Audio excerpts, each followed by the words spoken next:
आपलेपणाचा आठव हा संसार आणि आपलेपणाचा विसर हाच परमार्थ,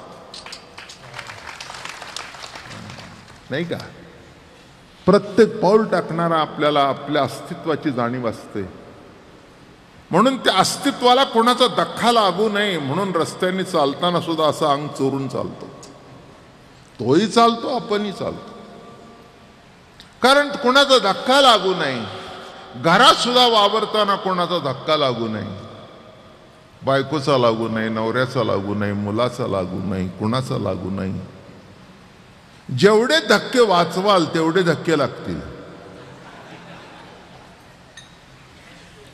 कारण तुम्हाला कोणाला धक्का द्यायचा नाही, पण दुसऱ्याला धक्का देण्यामध्ये जर आनंद असेल तर तुम्ही काय करणार? आणि म्हणून ओवी अशी आहे, नाना संसार आडवी हे कर्मयोग वाट बरवी. पण इथे तसं नाही, जोडिली से मदैक्य गावी ते पेटी झालीस. म्हणून कीर्तनामध्ये प्रभूशेक अलौकिक नातं जुळता येतं. एकदा असं विचारलं की प्रभुराया, तुझं दर्शन सर्व ठिकाणी तू आहेस, तुझं दर्शन कुठे करावं? ते म्हणले, ज्या ठिकाणी कीर्तन आहे तिथे माझं दर्शन आहे. म्हणून आज इथे प्रभू आहे.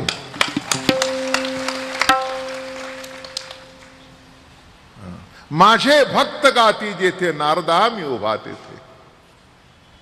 नारदा, ज्या ठिकाणी माझे भक्त गातायत, भक्त येतायत, आवडीने नामस्मरण करतायत, त्या ठिकाणी मी आहे.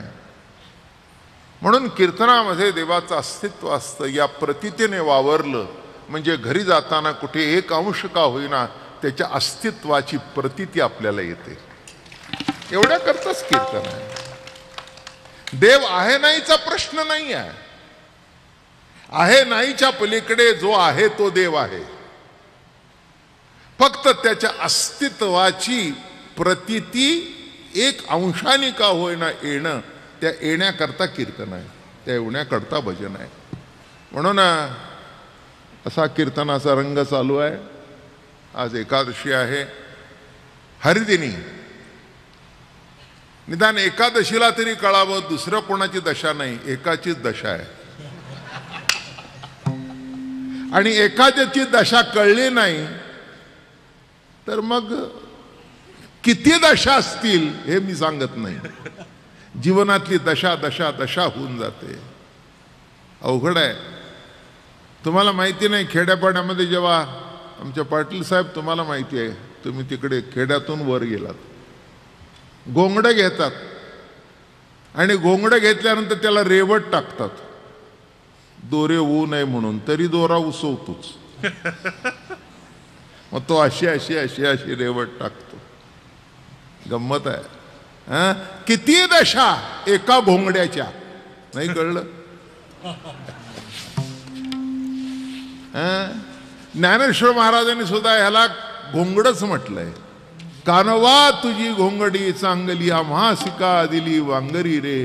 कानोबा तुझी घोंगडी चांगली चांगली. किती दशा, किती दशा.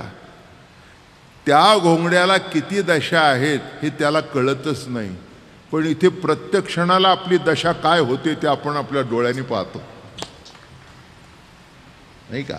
आणि म्हणून त्या दशेतून श्रीहरीची दशा प्राप्त व्हावी तेवढा करता हरिकीर्तन. पण देव जीवामध्ये संपुष्ट रूपी अंगठ्या एवढा संपुष्टी राहिलाय.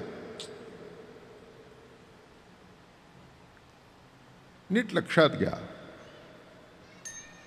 भक्ती करता देव आपल्या हृदयामध्ये राहिला. हे बघा, एवढा प्रभू व्हावे तेने संपुष्टी राहावे.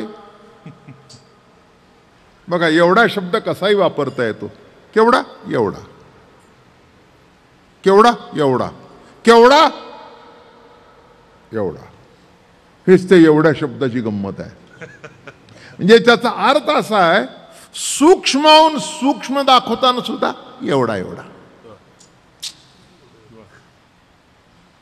व्यापक दाखवताना एवढा. म्हणून एवढ्या शब्दामध्ये त्याची सूक्ष्मता आणि त्याची व्यापकता एका शब्दामधून ज्ञानेश्वर महाराजांनी दाखवून दिली, तुकोबारायाने दाखवून दिली. एवढा प्रभू व्हावे. पण काय गंमत आहे, होय भक्ती केला तैसा पूर्वी धरावी ती इच्छा. जशी भक्ती करावी तशी तशी तो भक्ताची इच्छा पूर्ण करतो. मी कौणपा केतुला कौणाचा कही झाला, या निवृत्ते करिता बोला कल्प गेले. मी किती मोठा आहे, कसा आहे, याचा शोध अजूनपर्यंत कोणाला लागला नाही. आणि लागला नाही म्हणूनच माणसं म्हणतात देव आहे आणि देव नाही. काही फरक पडत नाही. काही काही तत्व असे असतात की त्याला आहे म्हणण्याने फरक पडत नाही आणि नाही म्हणण्याने फरक पडत नाही, कारण तो आहे नाहीच्या पलीकडे आहे. नाही का? कोणी म्हणतात आहे बरं आहे, कोणी म्हणला नाही नाही. मी म्हटलं देवा तुम्हाला काही वाटलं नाही का याच्याबद्दल? ते म्हटले वाटायचंय काय, कारण त्याच्या तोंडातून नाही सुद्धा मीच म्हणतोय.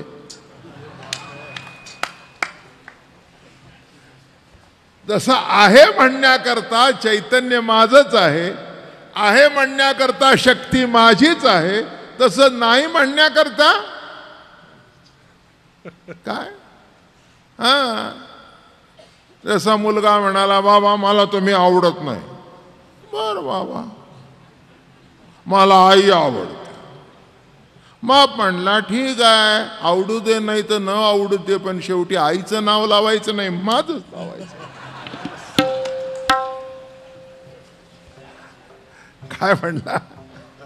आवडू दे नाही तर न आवडू दे, पण शेवटी माझंच लावलं पाहिजे ना मी बाप.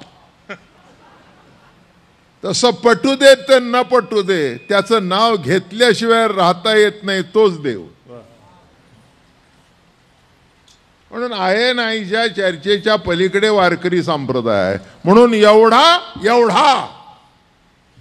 मी कसा आहे, कौण पा की तुला कौणाचा कही झाला, या निवृत्ते करिता बोला कल्प गेले.